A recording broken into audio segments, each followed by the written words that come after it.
So let's go ahead and break down the forecast. Here's a look at what we are tracking. Strong to severe thunderstorms today could come in a couple rounds, a level 2 to level 3 risk, just depending on where you're at. We'll get a break late tonight into early Wednesday morning, and then the severe threat really ramps up late in the day Wednesday through your Wednesday night. All severe weather types are possible with this 2-day stretch, from damaging wind gusts to large hail, tornadoes possible, and flooding rain, particularly late in the day on Wednesday into your overnight hours through Thursday morning. So we'll be watching that. This morning, we are just tracking some fog fading across the region. That will gradually improve here within the next hour. So good news there, seeing much less of that along I-64 midway there, Woodford County. Viper radar right now showing maybe a couple lighter showers towards the south and the east, but overall, radar is quiet for central and eastern Kentucky this morning. Here's a line of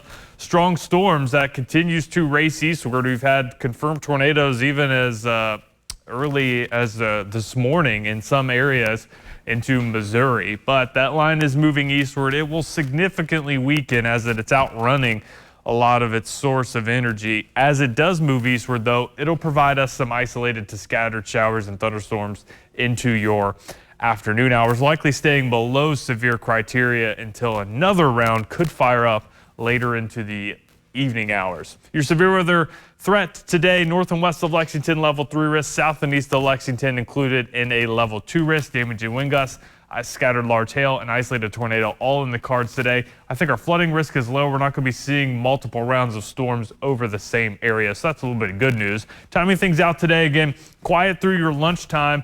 Here's what's left of that line of storms as it moves eastward later into the afternoon and early evening. Again, becomes pretty isolated to scattered, not too much to worry about there. The question is, will we see storms developing after that round moves through? Because that could stabilize the atmosphere just enough. Futurecast does want to bring some stronger storms through central Kentucky, though, isolated stronger storms that could pose some rotation potential, and then also some large hail with that.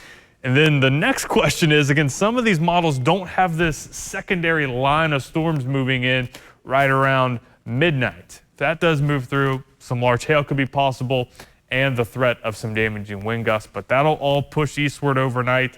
And then we're starting off your Wednesday on a quiet note before severe weather chances really ramp up into the afternoon and evening. So your severe weather threats today through tonight, again, damaging wind gusts, tornadoes, large hail, medium risk for all of those, lower risk of flash flooding than what we will see tomorrow into Wednesday night. So here's a look at that severe weather threat for tomorrow through tomorrow night. We've got a level 3 risk out for all the ABC 36 viewing area, and around 99% of Kentucky included within that. All forms of severe weather are possible with this, and then there is an increased flash flooding risk on top of that severe weather threat as well. And let's time things out here for Wednesday. So starting off the day mainly dry, but watch as this boundary tries to lift northward. These are going to be some strong storms.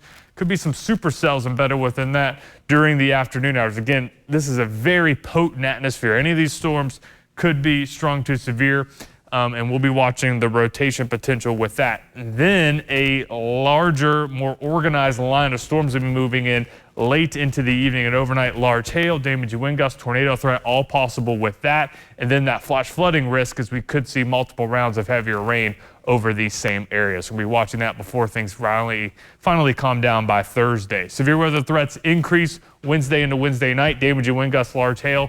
Two primary threats, tornado risk at a medium, and then a flash flooding risk at a medium as well. So make sure you have ways to receive weather alerts tomorrow night. That's the most important thing, especially with this potentially coming after a lot of places, a lot of people do fall asleep. So severe weather threat today through tonight, another threat Wednesday through Wednesday night. Storms to start Thursday. Then we're left with cooler air and a little drier as you head into your Mother's Day weekend.